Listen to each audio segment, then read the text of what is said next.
"No man alive is strong enough to walk beside me," she said, and every man in the valley knew she meant it. What one quiet cowboy would change about that and what she would save him from before the summer was out is a story worth telling, slow. Her name was Sunflower Woman, daughter of the Mescalero Apache Warchief Lone Bear, healer of her band in the Guadalupe Mountains of New Mexico Territory. The year was 1876. The summer was hot and dry, and the land was cracking at its edges, and she was 23 years old and had already turned away 6 suitors, 4 from her own people and 2 who had ridden in from the Texas flatlands, and left with their pride in pieces. His name was Caleb Rourke. He had come down from Colorado 18 months before, with nothing but a worn saddle, a gray roan horse named Compass, and a reputation for being the only man in the territory who could put his hands on an outlaw Mustang and walk away with the horse following him like a dog. He didn't talk about where his wife was buried. He didn't talk about much of anything. Watch this story until the end. Like it. Subscribe, because what those 2 people built in that desert summer is worth every minute. Now, let's go back to the beginning. Sunflower Woman had earned her name, not the soft kind of sunflower that bends when the wind comes, but the one that grows in dry rock where nothing else will, that turns its whole face toward the light on its own terms and stays standing after the first frost. She was a healer. She knew the Guadalupe range better than most men knew their own front porches, which roots to crush for fever, which bark to boil for infected wounds, where the desert willows grew along the creek beds, and where the yucca gave its best fiber. She could set a broken arm and ride 20 miles to do it. She could read weather in the way her horse held its head. She was not gentle about it.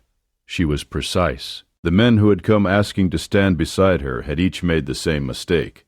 They had either been frightened of her skill, or they had tried to soften it, to tell her she didn't need to be so capable because they would be there now. Both things annoyed her equally. Her mother had taught her that a man who fears a woman's strength is no use to her, and a man who wants to reduce it is worse.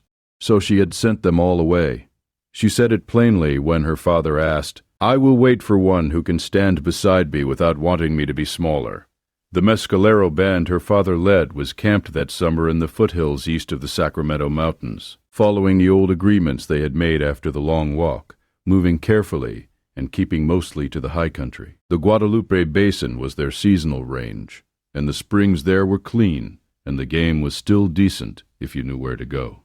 But the summer of 1876 was drier than anyone could remember, and a fire had come through the previous autumn and taken out most of the pinyon forest that sheltered the east-facing slopes. The springs were lower than they should have been in June. Caleb Rourke didn't know any of that when he rode into the basin one morning looking for a horse. The horse's name, if you gave it one, was Red Storm. It was a stallion, red-brown with a black mane, and it had been running loose in the Guadalupe hills for 2 years after killing the man who had tried to break it with a rope and a post. The horse was not mean exactly. It was just free and intended to stay that way, and it had the strength and the sense to enforce that intention on anything that came near it. 3 men from the nearest town of Roswell had tried to catch it in the spring. 2 of them had gone home with cracked ribs, and 1 had gone home with a broken collarbone. The county sheriff had quietly offered a finder's fee to whoever brought the horse in, because the horse had been running through settler cattle and causing problems. And somebody was going to get killed. Caleb had heard about it. He was not much interested in the finder's fee. He was interested in the horse. He rode Compass into the basin on the 3rd morning of June and started watching. He didn't bring a rope. He brought water and dried meat and a good hat, and he found a place in the shade of a juniper at the edge of the canyon where he could sit still and observe, and that is what he did. He was still sitting there at noon when Sunflower Woman came around the far edge of the canyon on foot, moving toward the small creek that ran through the bottom.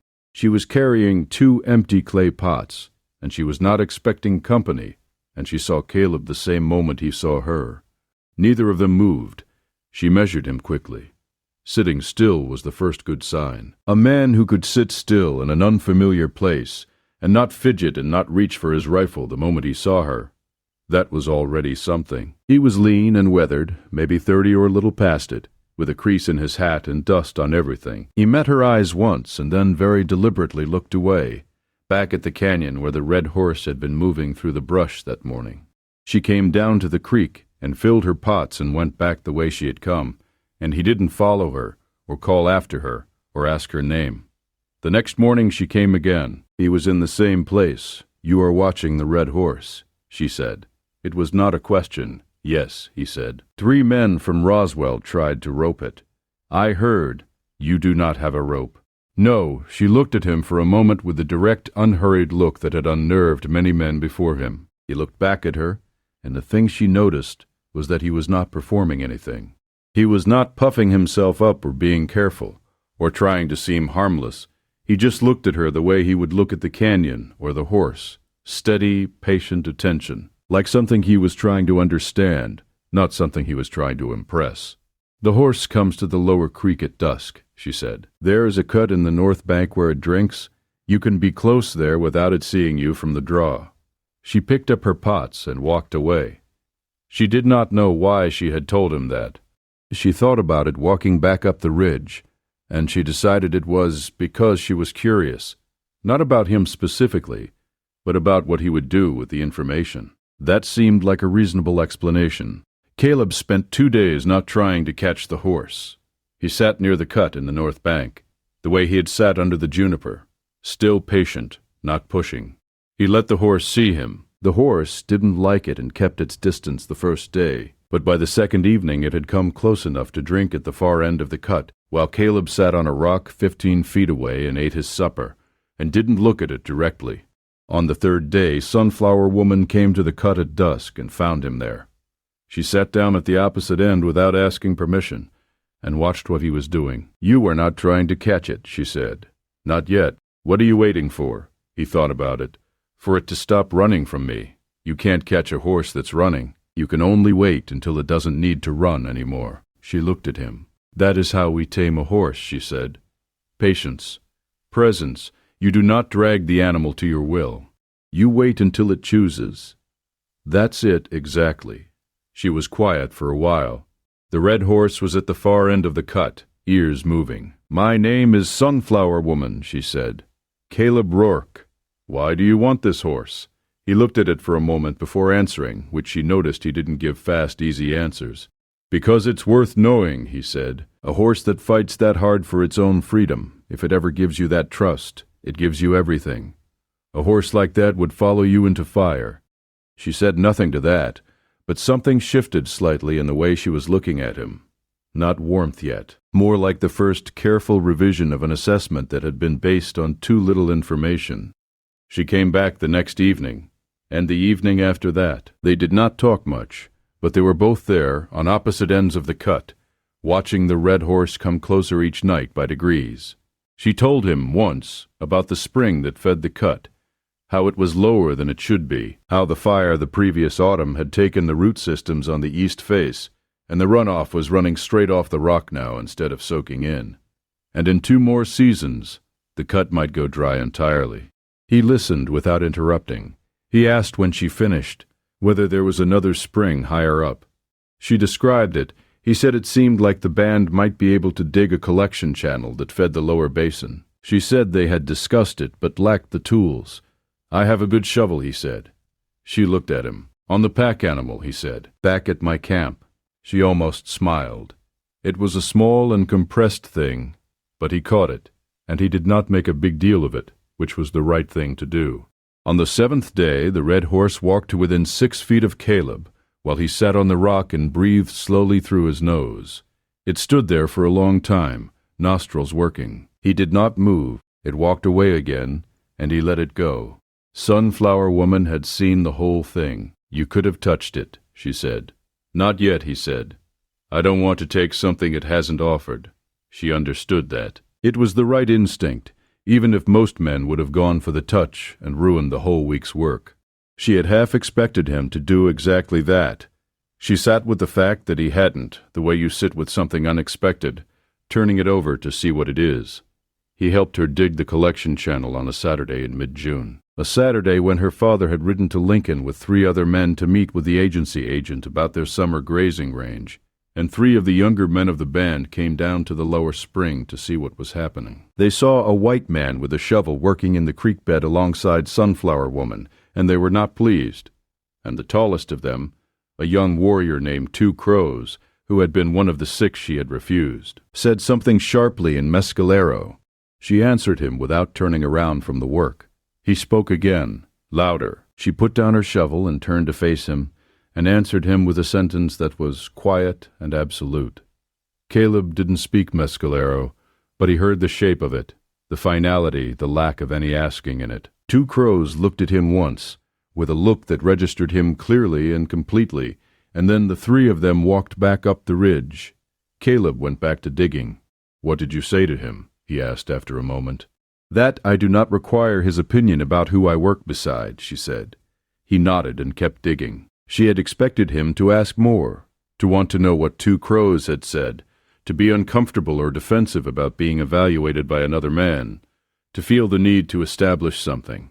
He didn't ask anything else. He dug his section of the channel, and at noon they ate on opposite sides of the creek, and she found herself telling him, without quite planning to, about the long walk, about what her father had told her, about the years the Mescalero had spent at Bosque Redondo before the government finally let them come back to the Guadalupe Range in 1873, about the generation of people who had died of starvation and disease in that desert camp, far from the mountains they belonged to. He listened the way he did everything, without rushing it, without trying to put words in the spaces. "My father says the mountains remember us," she said. "I believe that," he said. She looked at him. "My wife died in Colorado," he said. "She was buried there. I left because I couldn't stand it anymore. The place where she wasn't. But the mountains there, I still feel like she's in them. So I believe you." It was the first time he had mentioned his wife. He said it simply, with no performance of grief and no bid for sympathy. The way you say something that is true and doesn't require decoration. She was quiet for a long time. "How long?" she asked. 2 years, he said. She nodded once, slowly, and they went back to digging. The red horse came to Caleb on a Wednesday in late June. He was alone at the cut, sitting on the rock, and the horse walked up to him and put its nose on his shoulder and breathed.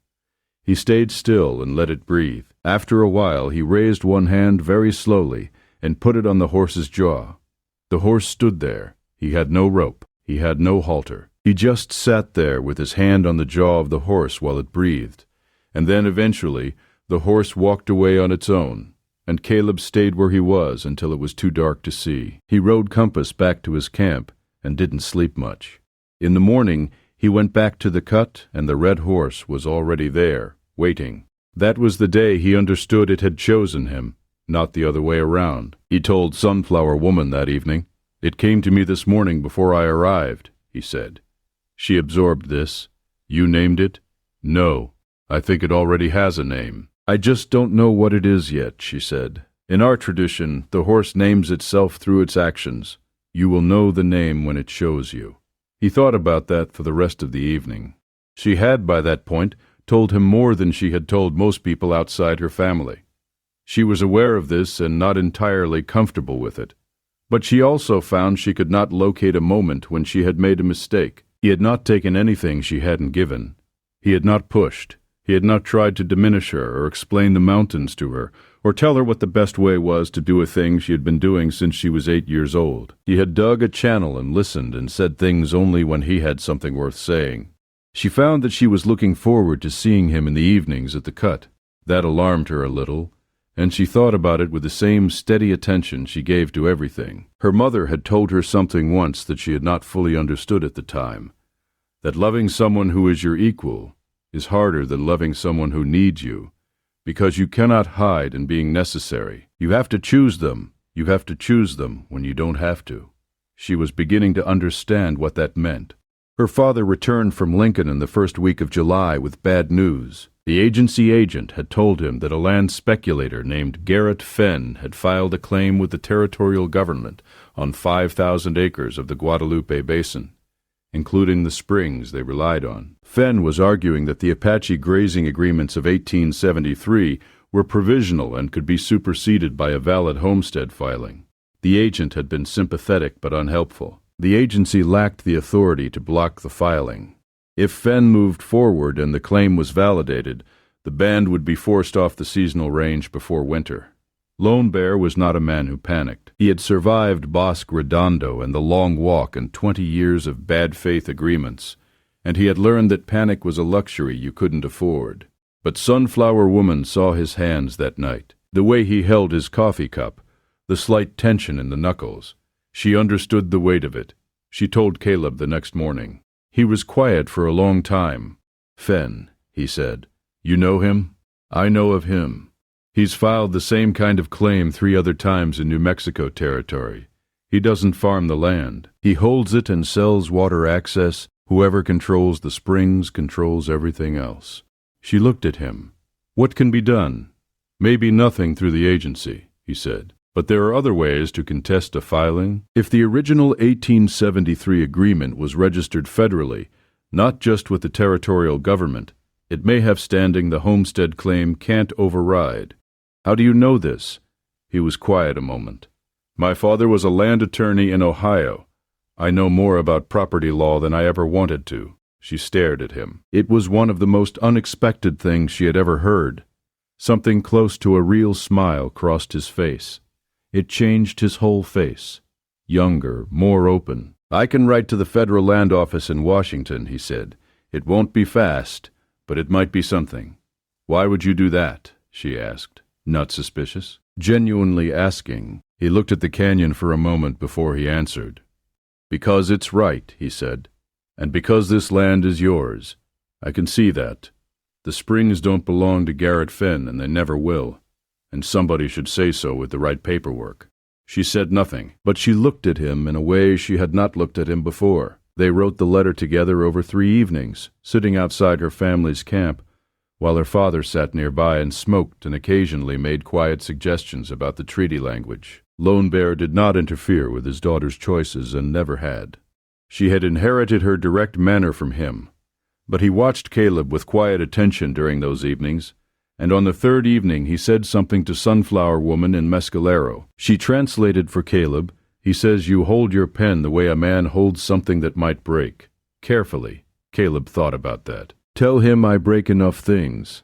I try to be careful with the ones that matter." Lone Bear heard the translation and said nothing, but the knuckles on his coffee cup loosened slightly. Garrett Fenn came to the Basin in mid-July with 4 men. Caleb knew Fenn by reputation, a compact, well-dressed man in his 40s who had made a career out of legal intimidation, filing claims on land before anyone else knew it was worth claiming, and then holding it until the pressure made other people sell or leave. He came on horseback on a Tuesday afternoon, and he came with 4 riders who were not in any sense surveyors. They were armed, and they had a specific way of holding themselves that Caleb recognized. Men who had been hired to make a point that didn't need to be spoken aloud. Sunflower Woman was at the spring when they came down the canyon. She was there alone. Fenn pulled up and looked at her the way men like him always look at someone they intend to displace, already slightly past her, at the land behind her. "You'll need to move your camp," he said. "This basin is under a valid territorial filing as of the 1st of the month." She looked at him. She held her water jars at her side with the careful steadiness of someone who had made a decision. "We have a federal agreement," she said. "From 1873, your filing has no standing." "That agreement is under review," Fenn said. "Until it's resolved, you'll need to move." "We will not move," she said. One of the 4 riders moved his horse a step closer to her. Not a dramatic gesture. Just pressure, the kind meant to suggest what could follow. That was when Caleb came out of the junipers on the compass horse, riding at a walk, unhurried. He came down the slope and stopped between Fenn's men and the spring. Fenn looked at him. "Mr. Rourke," he said. "Garrett." They had met once in Roswell. Caleb's reputation in the territory was specific enough that Fenn's men kept their hands where they were. "These people have a federal land agreement from 1873. I've sent copies to the land office in Washington and to the federal court in Santa Fe. You'll have responses within the month." "Federal courts move slow," Fenn said. "They do," Caleb agreed. "But they move. You might want to consider whether this particular filing is worth the cost." Fenn studied him. Caleb was not threatening anything. He was stating facts in a tone that had no heat in it at all, which was in some ways more effective than heat. "You don't have any stake here," Fenn said. "No," Caleb said. "I'm just passing through." He looked at Fenn steadily. "Like you are." Fenn held the look for a moment and then made a small decision visible in his posture, the kind of decision that isn't retreat exactly, but is the beginning of one. He pulled his horse around. "We'll be back when the paperwork clears," he said. "I'll be here," Caleb said. They rode back up the canyon. Caleb stayed where he was on the compass horse until they were out of sight and then turned to look at Sunflower Woman. She was already looking at him. She had been looking at him since the moment he came out of the junipers. "You didn't carry a gun," she said. "I carried a rifle. On the saddle. You didn't touch it." "No need to," he said. She looked at him for a long moment and then said, "Thank you." He nodded and started to turn compass back up the slope. "Caleb," he stopped. "The filing in Washington," she said. "You sent it?" 2 weeks ago. She looked at him. Before Fenn came. Yes, she understood then. He had not sent it because of the confrontation. He had sent it because it was right. Before there was any crisis, before there was any pressure, before there was any reason except the plainest one. He had seen a wrong and done the practical thing to address it without waiting to be asked. That was the moment something settled in her that had been circling for weeks. It was not surrender. It was not softening. It was the recognition she had been waiting for. This was in fact a man who could stand beside her, not above her, not behind her, not in front of her. Besides, she had not expected to find it in a quiet, dust-covered man who sat under a juniper tree watching a wild horse and said nothing when he didn't have something worth saying. 3 days after Fenn's men rode back out of the canyon, 2 crows came to Caleb's camp. Caleb was there alone, working on a loose shoe on compass. He looked up when he heard the footsteps. 2 Crows was a strong young man, serious, with a kind of pride in his bearing that comes from genuine skill. He stood outside the camp for a moment, and then came in and crouched down and waited for Caleb to finish with the horse. "She refused me," 2 Crows said, in English, which Caleb hadn't expected. "I know," Caleb said. "She refused everyone. I know that too." 2 Crows was quiet for a moment. "You are not from here. You don't understand what she is to our people. What it would mean for her to—" "I'm not trying to take her anywhere," Caleb said, "or take anything from you, or from your band." 2 Crows looked at him carefully. "What do you want then?" Caleb set the hoof down and straightened up and thought about the question seriously, the way he thought about everything. "I want to be worthy of the time she spends looking at me," he said. "That's all.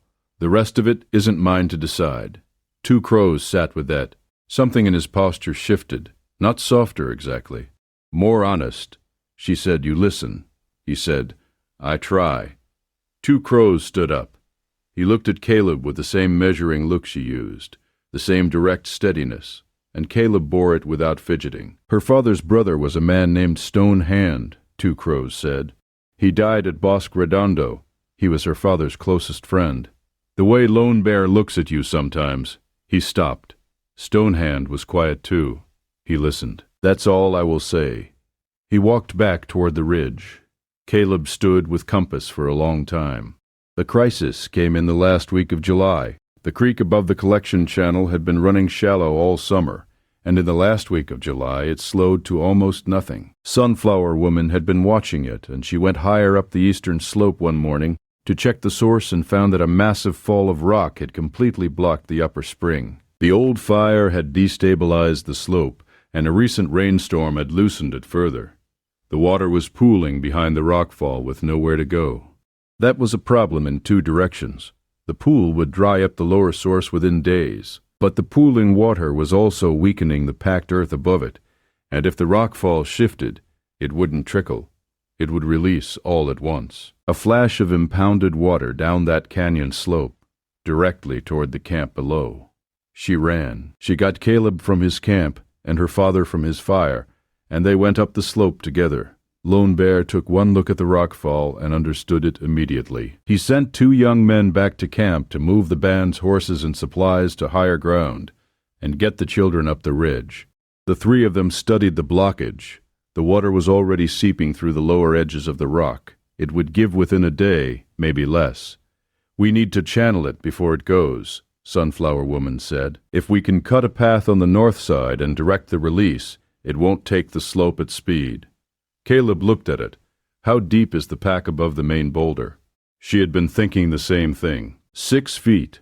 Maybe more. If we can move the main boulder, we don't need to cut through all of it. Just shift it enough to start a controlled release. It was a long shot.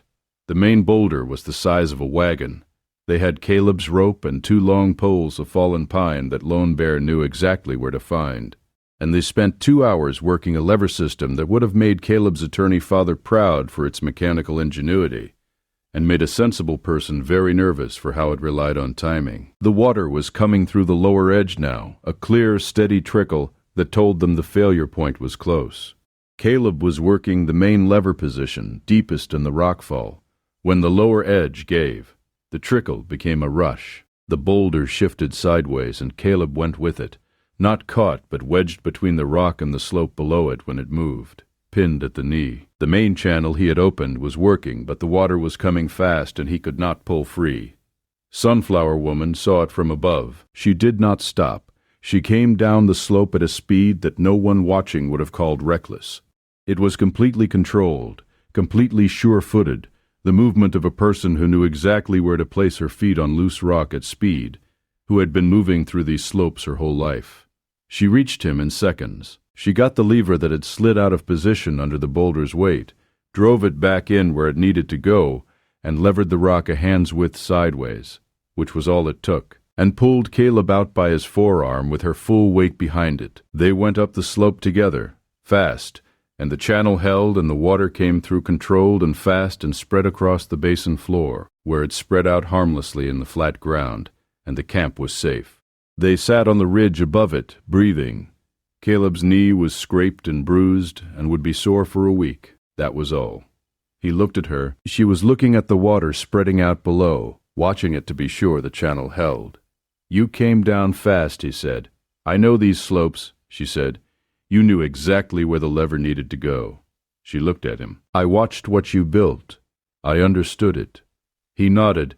"You would have been all right," she said.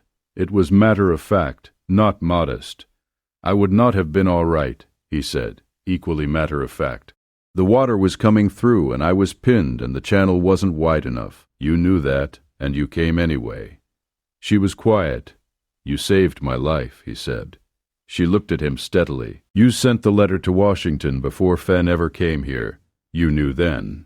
"Knew what?" "That it was the right thing, that this was worth protecting." She paused. "I watched you do it without being asked and without expecting anything back. That told me something." He looked at her. The late afternoon light was on the canyon below them, the water finding its new path. "What did it tell you?" he asked. She thought about how to say it the way she meant it.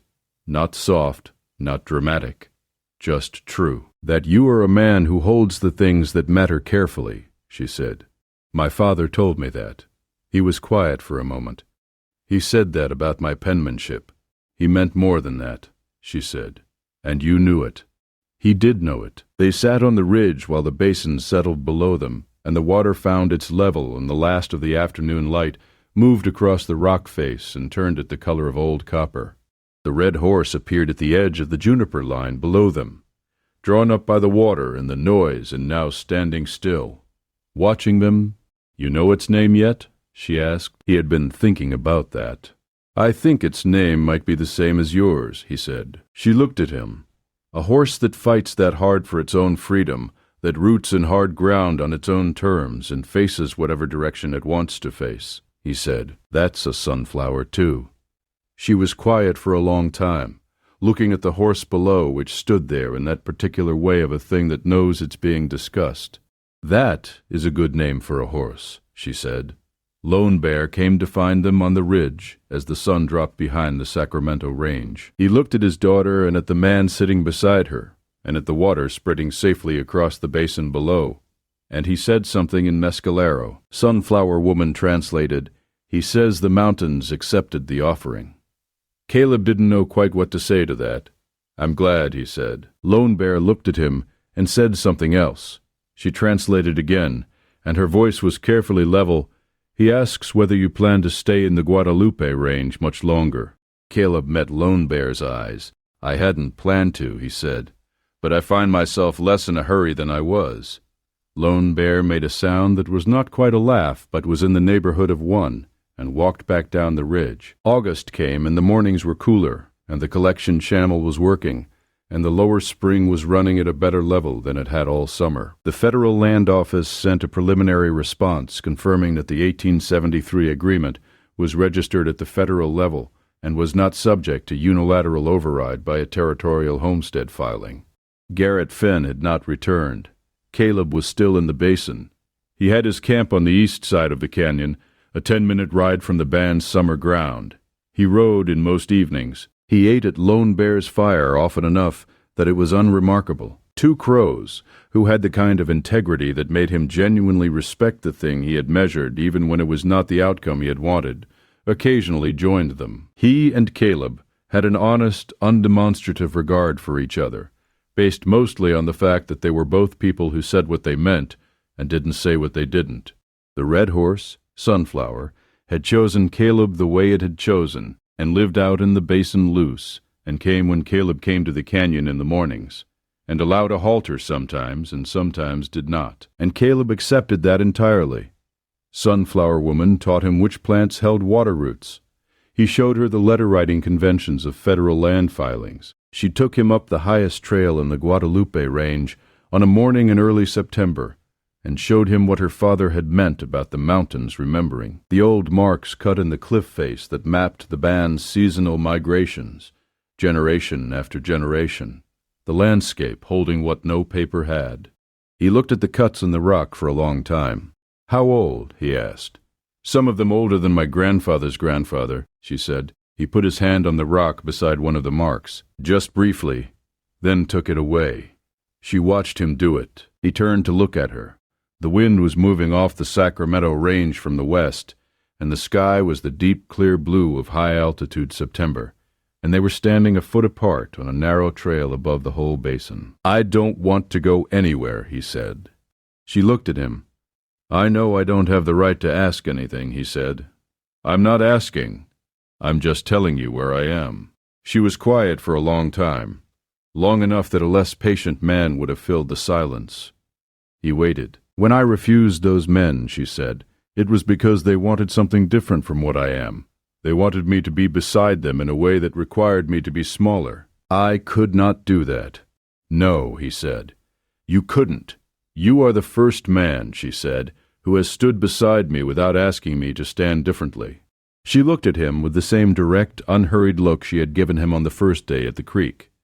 But there was something in it now that had not been there then. Not softness, not weakness. Openness, the careful opening of something that had been held shut for good reasons, and was now being offered. "I do not know what it will look like," she said, "between your world and mine, my people's customs, your life before. I do not know." "Neither do I," he said. "But I find," she said slowly, "that I am not afraid of not knowing." "With you," he nodded once. "Then I'll stay," he said, "for as long as you'll have me beside you, not above her, not in front of her." Beside, she reached out and took his hand. She did it the way she did everything, deliberately, completely. Her hand was strong and warm and steady, and they stood there on the cliff trail with the whole basin spread below them and the marks of her people in the rock behind them, and the wind moving across it all. Caleb Rourke had ridden into the Guadalupe Mountains that June, looking for a horse. He had found something that fit no word he had in his vocabulary, but which he thought his late wife, a plain-speaking woman from Ohio, who had once told him that the best thing in life is to find someone who makes you more yourself, and not less, would have found entirely right. The red horse lived in the basin all that autumn and the winter after it. It came and went as it chose. Caleb had never tried to keep it otherwise. He said once, sitting by Lone Bear's fire in October with Sunflower Woman beside him, that the horse was the truest horse he had ever known. Lone Bear, who had been listening with his eyes half closed, said something in Mescalero. Sunflower Woman smiled, a full, open smile that Caleb had seen maybe 4 times and would spend the rest of his life being glad to have seen. She translated. He says the horse chose well. Neither of them was certain whether he meant the horse or Caleb. It didn't matter. The meaning was the same. The Guadalupe Mountains hold that summer still, in the way mountains hold things, not in memory exactly, in something older. The marks in the cliff face above the basin record what the land remembers. The spring runs clear, and the woman who swore no man was strong enough to stand beside her stood beside one in the end. Not because she had changed what she required, but because she had finally found a man who required nothing less than what she was. That was enough. That was more than enough. That was everything.